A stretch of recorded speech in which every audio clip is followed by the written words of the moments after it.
Olá, gente! Como vocês estão? Estamos aqui no mais uma edição de Você Se Liga, só com um quadro super especial, Mulheres Inspiradoras.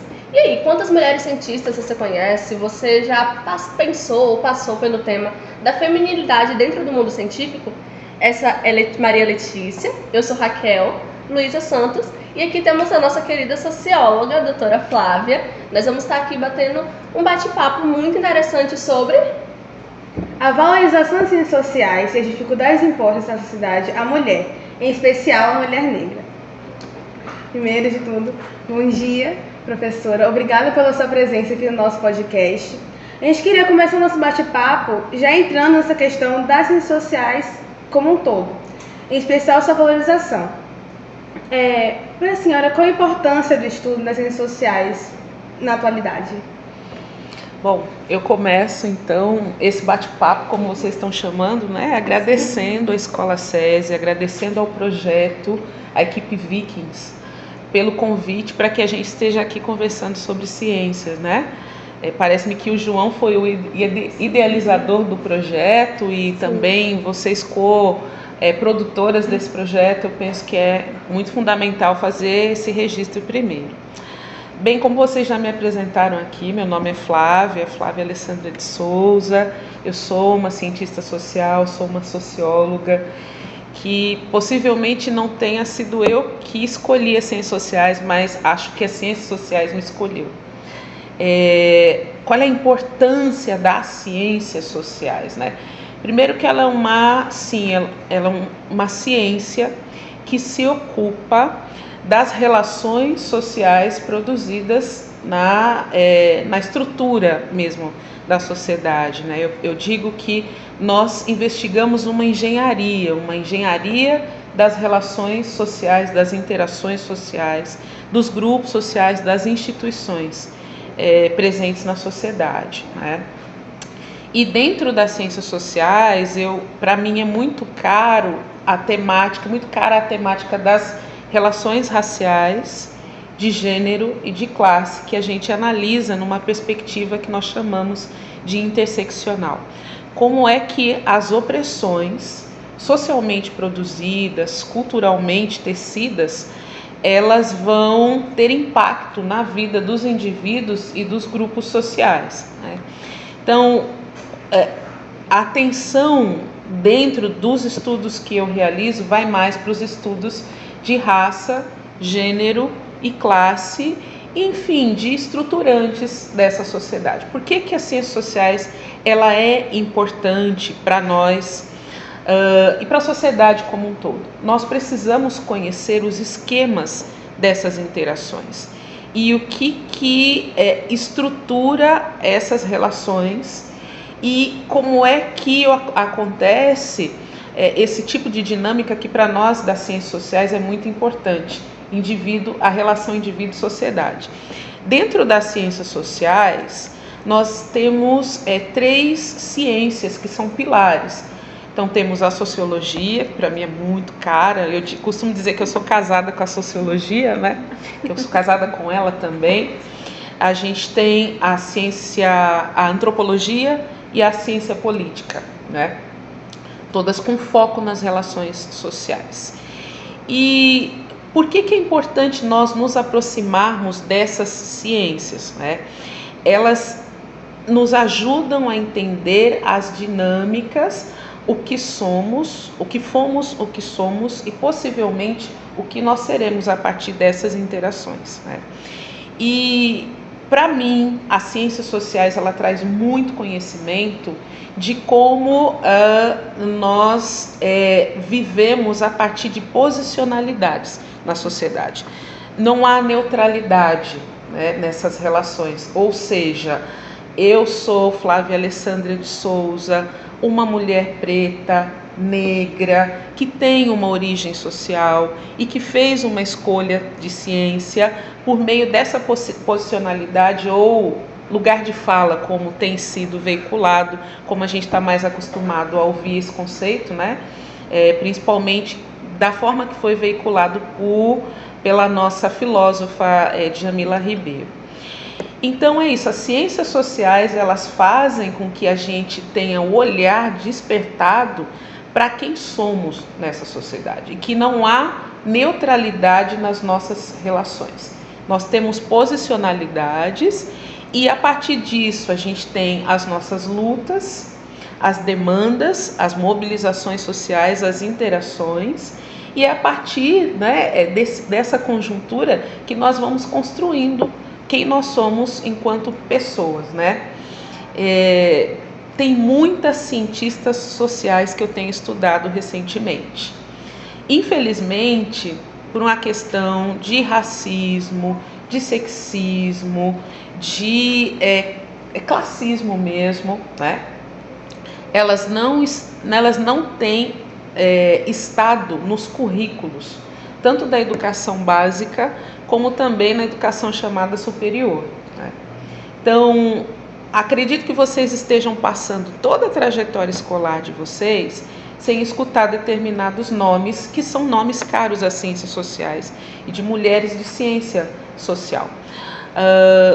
Lélia Gonzalez, e aí eu penso que é importante também, quando esses nomes forem citados, a gente fazer uma busca, uma pesquisa, buscar entender quem são, buscar saber qual é que é a contribuição sociológica delas na sociedade e buscar estudá-las, e buscar comunicá-las da forma que vocês estão fazendo aqui, como um projeto de divulgação mesmo, né? Então, dentre esses nomes eu posso citar o nome de Lélia Gonzalez, que foi uma cientista social, feminista, mulher, negra, da ciência social, que passou a estudar as questões de raça articulada com gênero, com classe, e é uma referência para nós. E é uma mulher de ciência social também.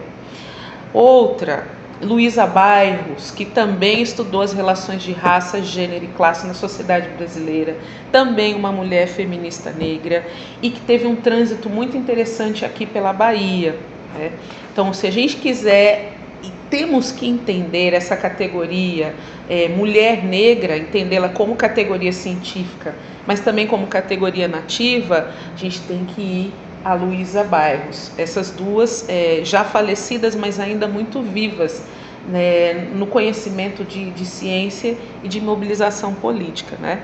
Então, só para dizer um pouco das ciências sociais aí, como foi perguntado para vocês, e lembrar o nome dessas mulheres que ainda têm sido muito escanteadas, vamos dizer, né, na ciência, e muito do nosso trabalho aqui é fazer com que elas sejam visibilizadas, não só pelo fato da pele escura ou do cabelo crespo em si, mas pela produção científica de excelência que elas construíram e compartilharam, né, com a sociedade, isso tanto em âmbito nacional como internacional. É muito difícil falar tudo de ciências sociais, né? Mas essa é a resposta assim, sintetizada que a gente encaminha para vocês nesse momento sobre ciências sociais. Assim, a senhora falou, né, explicou um pouquinho sobre as ciências sociais e quais são as principais adversidades, porque a gente vê que ainda é um assunto, uma ciência muito pouco apresentada, como a senhora falou, que ainda não é corretamente incrementada no nosso currículo básico. Quais são as adversidades, as lutas que as cientistas sociais passam? Olha, é uma pergunta assim que a gente poderia ficar aqui respondendo 5 anos, né?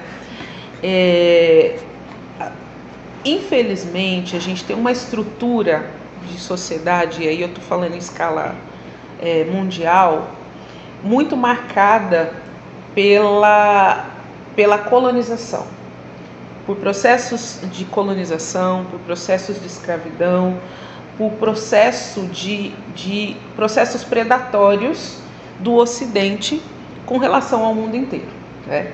Então, infelizmente, nós produzimos ciência nesse contexto colonizado, colonizador, escravocrata, patriarcal, misógino, classista e assim por diante. Nós não conseguimos separar a vida social de tudo isso. Isso é terrível, é triste, né?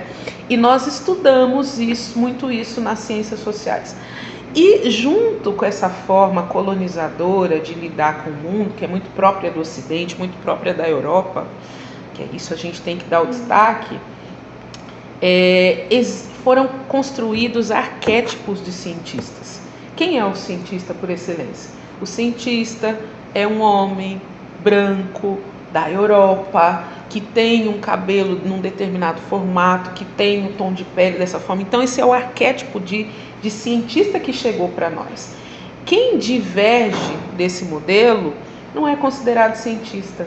Quem está sem o jaleco, quem está sem os instrumentos de análise química, física, nuclear e assim, quer dizer, será mesmo que esse povo vai ser cientista? Que essas mulheres, como assim mulher cientista, né? Parece que não combinam essas categorias, mulher e ciência, dentro dessa matriz de pensamento excludente, pensamento discriminatório mesmo. Então, vejam vocês, nós temos essas adversidades, como você colocou.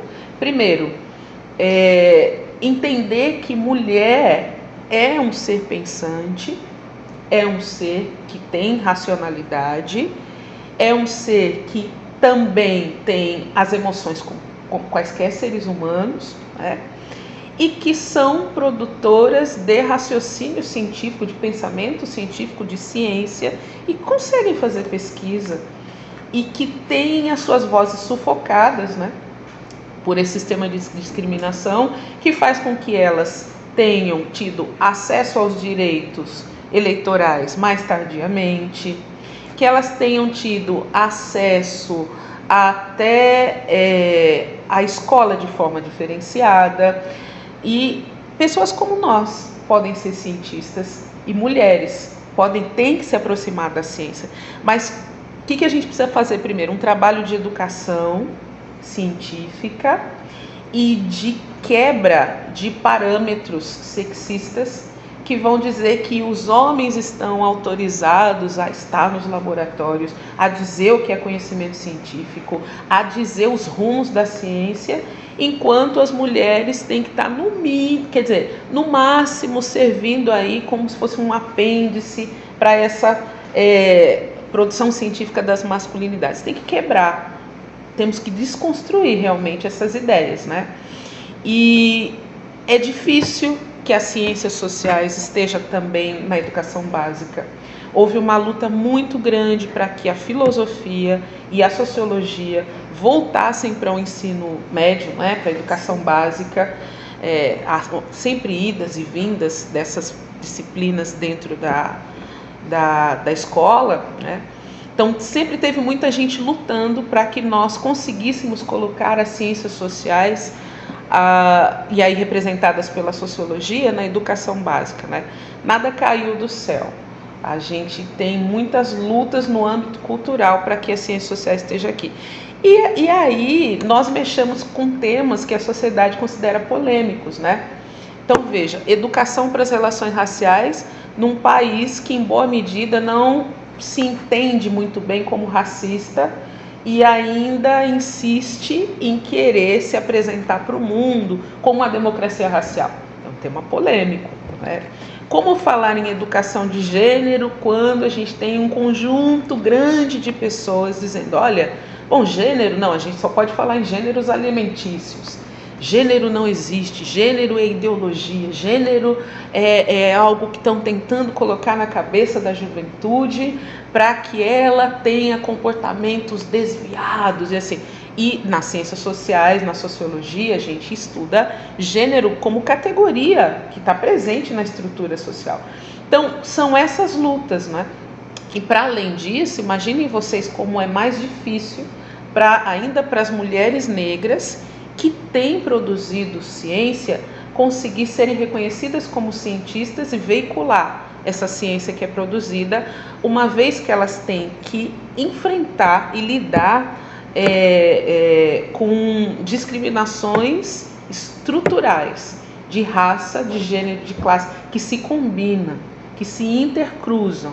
Então, por isso que elas não são muito visibilizadas ainda, mas estão sendo cada vez mais, especialmente por causa do trabalho das mulheres negras, no sentido de dizer, estamos aqui, produzimos, somos insubmissas também, né? E temos muito a dizer, a ensinar e a compartilhar em termos de conhecimento com a sociedade. Então, um pouco das barreiras são essas, né? E a gente tem quebrado. Isso entra muito na nossa próxima pergunta, que seria o mundo da ciência sobre a perspectiva feminina. Quais as barreiras que foram impostas a nós, as mulheres, né, em relação à família, à carreira, né, a família versus a carreira? Como que você lidou com isso? Outra pergunta assim, acaba sendo bem profunda, né? Vejam, vamos voltar àquela questão de pensar que sempre quando a gente nasce já posicionada na sociedade, né? Vamos pensar a partir desse princípio. Então vejam vocês, como que a mulher negra é historicamente construída num país como o Brasil, que ele é assim radicalmente escravocrata, radicalmente colonizado e colonizador. Ela foi pensada de forma subalterna, para que ela servisse à sociedade como uma pessoa escravizada, em geral de ascendência africana, e também mulheres de ascendência indígenas em especial, foram pensadas como agentes da servidão dentro da sociedade, né? Então, vejam, para que ela enfrente os obstáculos, para conseguir estar nas instituições de ensino, para conseguir ter a estrutura, tanto do ponto de vista do conhecimento, como a estrutura material que é necessária para que ela produza a ciência, é amplamente difícil. Lélia Gonzalez estava denunciando toda essa problemática que eu estou mencionando aqui. Luísa Bairro estava denunciando tudo isso também, né? As desvantagens em termos salariais, as desvantagens em termos de mobilidade escolar. E Sueli Carneiro também, outra feminista negra, filósofa, e ela é a idealizadora do Guelé 10, que é o Instituto da Mulher Negra. Estão trazendo todas essas questões para a gente pensar que o caminho é mais obstacularizado ainda para as mulheres negras. E vejam, mulher negra também foi construída como ama de leite. Vocês imaginem na escravidão, ela, para além de ter que trabalhar, produzir um trabalho, entregar esse trabalho de graça, em geral para os senhores das fazendas, né? O pessoal da Casa Grande, muitas vezes deixar de amamentar ou de cuidar do próprio filho, da própria filha, para oferecer até o leite que é produzido dentro do corpo dessa mulher, assim, não podendo alimentar a própria cria, para alimentar aqueles que em geral a oprimem. Então, eu estou citando apenas um exemplo de como é complicado você ser construído a partir da Casa Grande. Estou dizendo o exemplo da escravidão, mas não é o único, né? Que reflete na nossa contemporaneidade e quantos obstáculos a gente tem, de fato, que enfrentar para poder ter direitos, e são direitos constitucionais, né? E a gente não para só, não dá para dizer que os males foram só na escravidão. Quando a escravidão formalmente ela deixa de existir na letra da lei, então você tem o capitalismo sendo cada vez mais radicalizado na sociedade. Então, se ela vai pleitear um emprego nas fábricas ou nos consultórios, ou, sei lá, em qualquer âmbito que ela vá procurar esses empregos, a gente tem ali o critério, por exemplo, da boa aparência. Quer dizer, antes, vai nos anos 50 do século passado, 1950, um pouco antes até, então nem se utilizava a expressão boa aparência, né? Era, não aceitamos negros e negras diretamente. Eu fiz pesquisa sobre isso no Oeste Paulista, então tem anúncios de jornal mostrando muito como que assim, a questão de ser negra e de ser negro também era um impeditivo na sociedade racista para que as pessoas conseguissem trabalho, o mundo do trabalho. Quantas experiências de racismo mulheres negras passaram e ainda passam dentro da escola, né? Tem muitos depoimentos também na minha tese sobre isso. Então vejam que ela vai sendo construída como uma agente que não tem direitos, né? E que quando se expressa há um conjunto de ataques que vão ser direcionados a essas mulheres para que elas continuem naquele lugar que a colonização, que a escravidão e que o próprio capitalismo, que o próprio patriarcado colocam, e o racismo, né, colocam para que ela esteja ali. Então são fenômenos sociais, é toda uma engenharia, uma estrutura que faz com que ela seja mantida nesses espaços, mas elas são insubmissas, elas são insurgentes, elas se movimentam, elas veiculam as suas vozes, a ponto da gente ter mulheres nas ciências sociais eu já citei, né? Mas vocês podem pensar nessas mulheres como a Sônia Guimarães, que é uma física do ITA, respeitadíssima, que tem as suas invenções, porque ciência é criatividade, né? Dentro do campo da física, e tem esse protagonismo. Uma mulher negra e baiana sequenciou o genoma, né, do coronavírus, e ela diz, e a Jaqueline Góes, ela diz o seguinte, a equipe que ela coordenou foi a primeira do mundo a sequenciar esse genoma. Então, quer dizer, existe uma incapacidade cognitiva, biológica, de natureza nessas mulheres? Não, em absoluto. O que existe são as opressões e uma sociedade estrategicamente calculada para inviabilizar e invisibilizar essas agentes, mas elas são muito potentes. Inclusive a Sônia, ela foi a primeira mulher negra com doutorado em física no Brasil. Com doutorado em física no Brasil. E tá a primeira professora negra de lá. Exato. E ainda tem uma quantidade muito pequena de mulheres professoras, ela foi a primeira mulher negra. Exato. E vejam vocês, a Sônia começa, ela é da física, né? A Sônia começa a estudar nos anos 70, a fazer aí, a se aproximar os seus estudos, inclusive ela começa pela universidade na qual eu estudei também, que é a Universidade Federal de São Carlos.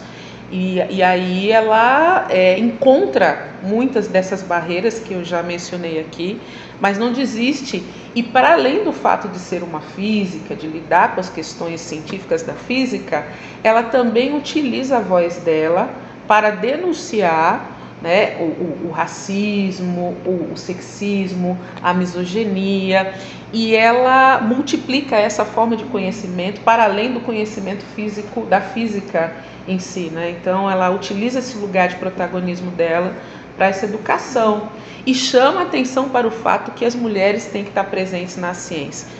Vejam, divisão sexual do trabalho. As mulheres nessa estrutura da sociedade, elas são construídas para quê? Para estar reservadas dentro de casa, para serem do lar, para cuidar da comida, para cuidar dos filhos e das filhas, enfim, para que ela esteja concentrada e circunscrita na esfera privada.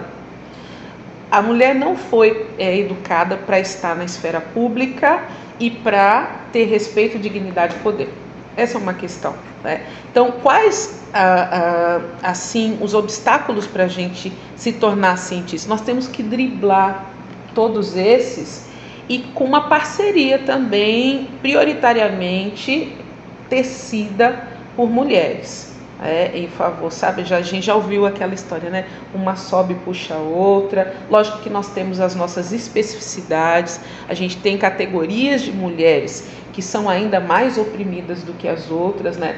Mas quando a gente entende esse projeto e procura, de fato, alguma saída Nós entendemos que a luta é necessária, eu acho que uma luta que é específica de determinados grupos e uma luta também articulada entre mulheres no sentido mais amplo. Inclusive, a Sônia, em um vídeo muito recente, ela disse que já está no tempo de se aposentar, mas quando foi abrir a lista dos convocados para entrar no ITA, em 10 anos teve a primeira mulher em primeiro lugar. E ela falou, não, gente, eu não posso me aposentar agora, eu vou ficar aqui como apoio para essas meninas que estão entrando. Então achei muito bonito no Instagram dela, ela falando sobre ela muito contente, como se tivesse encontrado diamante na rua. Sim. Ela, gente, eu não vou me aposentar agora, eu preciso continuar dando aula. Pois é, a gente fica feliz pelo fato dela ter continuado, mas ao mesmo tempo a gente fica triste. Pensem vocês, uma pessoa que trabalhou e que lutou e que, assim, certamente abriu mão de projetos de vida pessoal e dizer, não, estou em idade de me aposentar, mas ainda não posso me aposentar. Né? Sabe essa ideia de sofrer no paraíso? Sim. Poxa, imagine, você está no paraíso, você vai sofrer no paraíso, talvez seja mais ruim ainda, né? Então, isso tem um lado triste também, né? O fato dessas opressões não deixarem com que nós possamos expressar nossa criatividade, expressar nosso brilhantismo mesmo e compartilhar o conhecimento dessas pessoas com a sociedade, né? É triste ela pensar que se ela sair agora, essas meninas não vão ter com quem se espelhar. Então, realmente, ela abre mão da aposentadoria porque ela sabe que não vai ter outras para que essas alunas, futuras alunas, engenheiras, físicas, não vão ter com quem falar, olha, sou igual a ela aqui. Com certeza. E pra gente pesa também essa questão às vezes é dito tripla jornada de trabalho, quádrupla jornada de trabalho. Eu acho que elas se multiplicam ainda muito mais, né? Talvez bem mais do que 4 jornadas de trabalho. Mas eu penso que nós temos também saídas. O fato de ter iniciação científica na educação básica, como é interessante, como é importante, como é fundamental isso. E assim todas as pessoas que estão na educação básica conseguissem ter acesso a essa educação científica, a iniciação científica já a partir da educação básica. Né? Se ela já é difícil da gente acessar dentro da universidade, vocês imaginem dentro da educação, né, do ensino médio, enfim, é muito complicado, mas com luta a gente consegue. Isso. Bem, já aproveitando o gancho falando sobre Sônia Guimarães, em uma entrevista ela fala bastante sobre como este difícil papel de ser a primeira mulher negra em diversas posições. Então, você tem, durante uma carreira científica, enquanto mulher negra, diversas agressões que são tanto quanto sutis, desde você ter que abrir mão de muitas coisas, a uma solidão que vem junto com esse papel de você ser a primeira e a única mulher negra em diversas condições. Então, eu gostaria de perguntar como a senhora acredita que vem essas pequenas agressões, como elas são apresentadas às mulheres no meio científico, né, em especial as mulheres negras, porque isso acaba afetando bastante o fato de ter um difícil acesso para essas mulheres nas ciências, tanto nas ciências quanto ciências sociais, ou ciências no geral.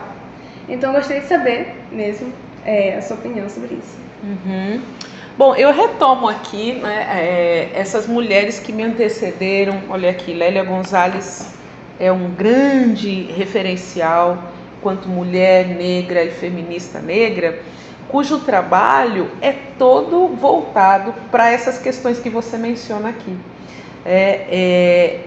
Ela vai perceber e vai perceber a dificuldade imposta para nós, enquanto, estou dizendo mulheres negras na ciência, e como a sociedade construiu, educou os sujeitos para nos perceber, numa escala de valoração, tá?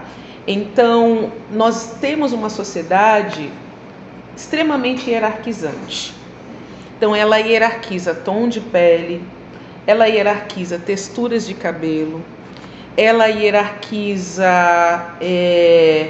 o fenótipo, Porque do ponto de vista biológico já está comprovado que nós somos seres humanos e que biologicamente não há uma inferioridade.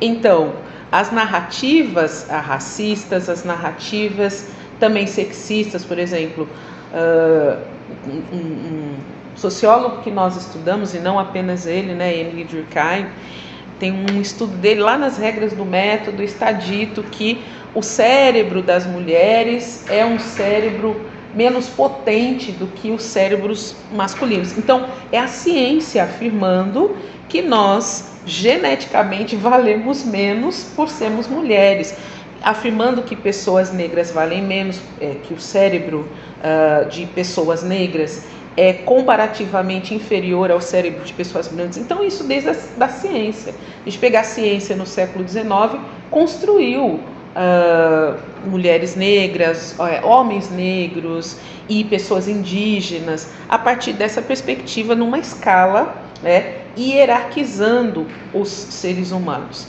Tá? Então, Lélia combate essas hierarquizações.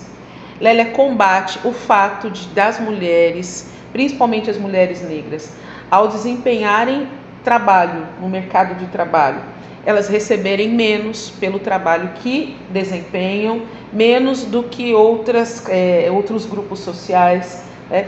Então, ela já está mostrando, e pelo fato de ser uma cientista da sociedade, ela veicula isso no espaço, na esfera pública, ela veicula esse conhecimento e ela constrói o conhecimento por meio das ciências sociais. Né?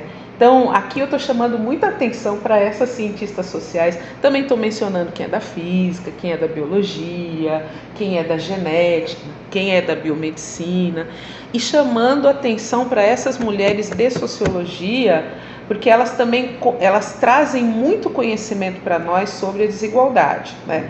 Então, as barreiras são muitas. Você tem que escapar de barreiras que estão muitas das vezes dentro das nossas próprias casas, dentro das nossas próprias relações com homens e mulheres que foram estruturados dentro dessa sociedade patriarcal, misógina, machista, racista.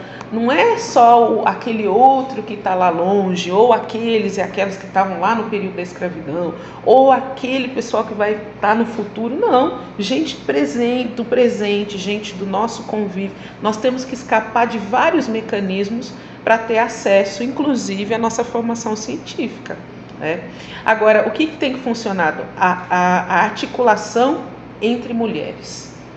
Lélia Gonzalez é um referencial de articulação. Ela promoveu a articulação entre mulheres com o grupo Nzinga, mulheres negras principalmente, e que tinham diferentes origens, classes sociais, econômicas, colocou para que elas elaborassem, construíssem jornal e veiculassem o que estavam sofrendo e que também mencionassem as pesquisas sobre desigualdade que estavam sendo desempenhadas.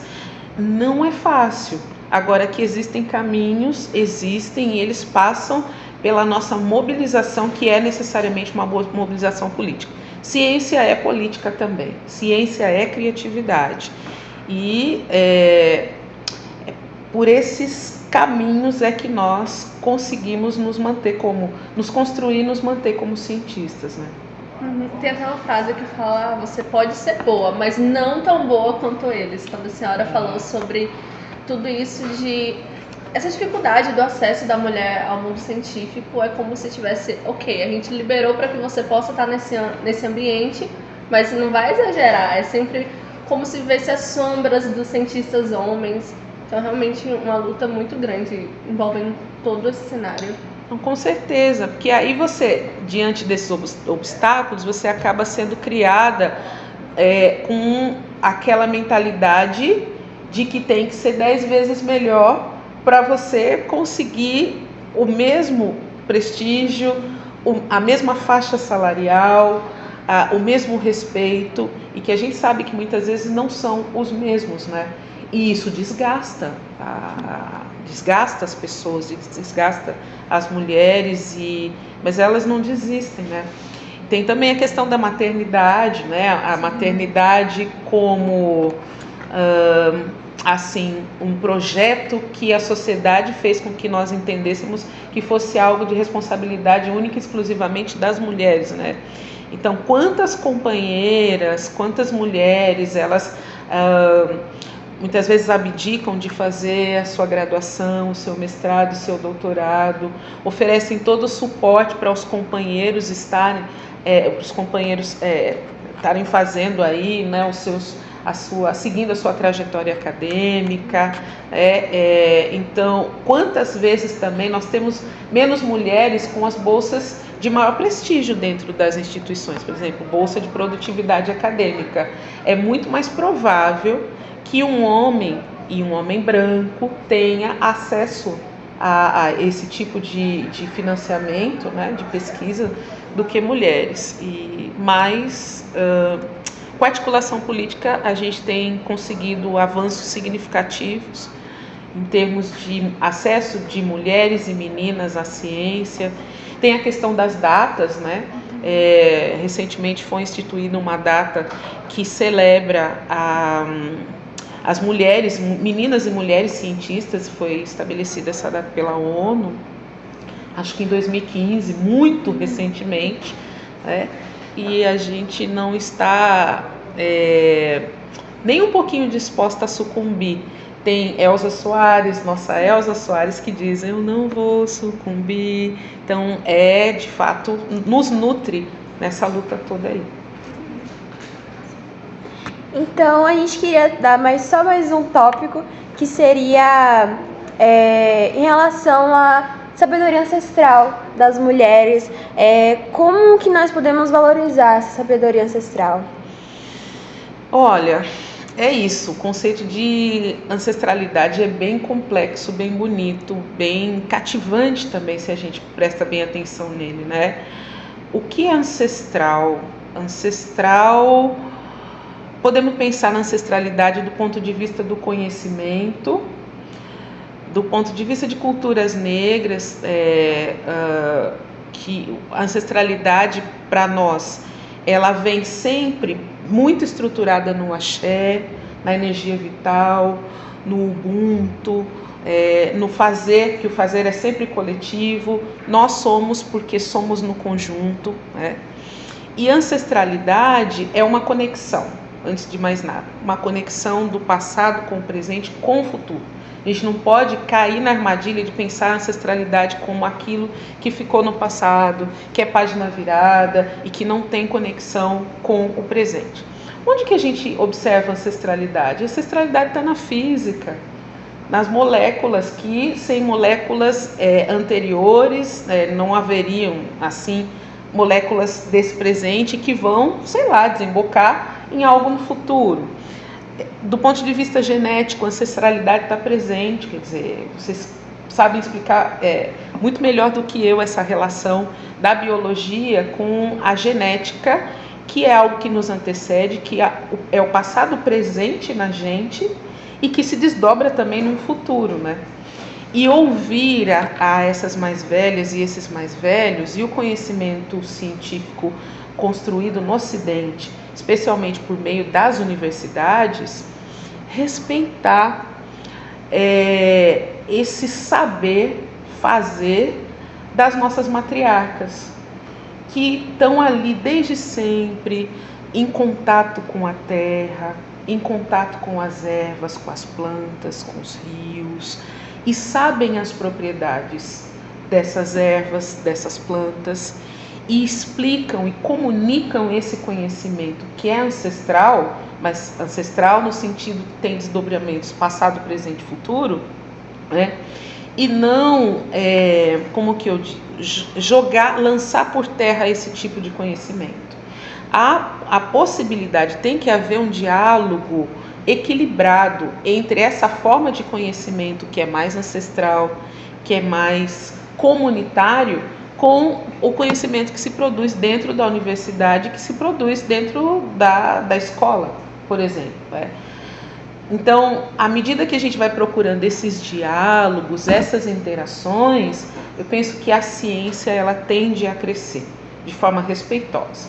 É preciso que a gente da ciência sente aos pés das matriarcas, sente aos pés das mães de santo, sente aos pés das que sabem as propriedades das coisas, os chamados segredos da natureza, e com humildade, porque muito inclusive do que está dentro da farmácia, dos medicamentos, do conhecimento que está nos livros, foi roubado dessas matriarcas, foi roubado dessa ancestralidade, e isso não consta para a gente nos nossos currículos, isso não é ensinado para a gente. Tá? Então, ancestralidade e ciência é uma relação que a gente tem que cultivar e tem que ser de maneira respeitosa, ética e com muito afeto, e de uma forma que a gente combata essa racionalidade ocidental, competitiva, predatória e assim por diante. Então, a gente gostaria de agradecer a senhora doutora Flávia pela participação no nosso podcast. Você se liga, a nossa primeira edição, nosso primeiro vídeo sobre mulheres inspiradoras. Então, gostaríamos de agradecer a você. Convidamos a vir mais vezes, Temas não faltarão. Com certeza. E agora a gente é só aguardar os próximos episódios com mais dessas mulheres inspiradoras, mais conteúdo, mais conversas super interessantes. Então, a gente espera vocês. Tchau! Pensando nas ciências sociais, eu sublinho Virginia Leone Bicudo, uma socióloga brasileira, mulher negra, pioneira dos estudos de relações raciais no Brasil. A Virginia Bicudo teve papel assim muito destacado na compreensão das atitudes raciais do Brasil. Ela nasceu em 1910 e viveu aí por mais de 90 anos, morreu em 2003, e ela foi muito estudada por uma antropóloga chamada Janaína Damasceno. Então, nós precisamos estudar Virginia Leone Bicudo para entender questões raciais, como os grupos raciais operam no Brasil, e como aquilo que ela chamava de preconceito de cor ou de discriminação de raça, nos anos que ela estudou, nos anos 40, nos anos 50, ainda é muito vigente na nossa contemporaneidade. Então, salve Virginia Bicudo, precisamos estudar Virginia Leone Bicudo. Quais são as mulheres inspiradoras que te motivaram a estar aqui hoje? Olha, elas são tantas, já que a gente falou em ancestralidade, não tem como eu deixar de mencionar as minhas próprias ancestrais. No caso, as bisavós, as avós. Eu tenho uma bisavó que foi muito próxima a mim, eu próxima a ela, Genoveva.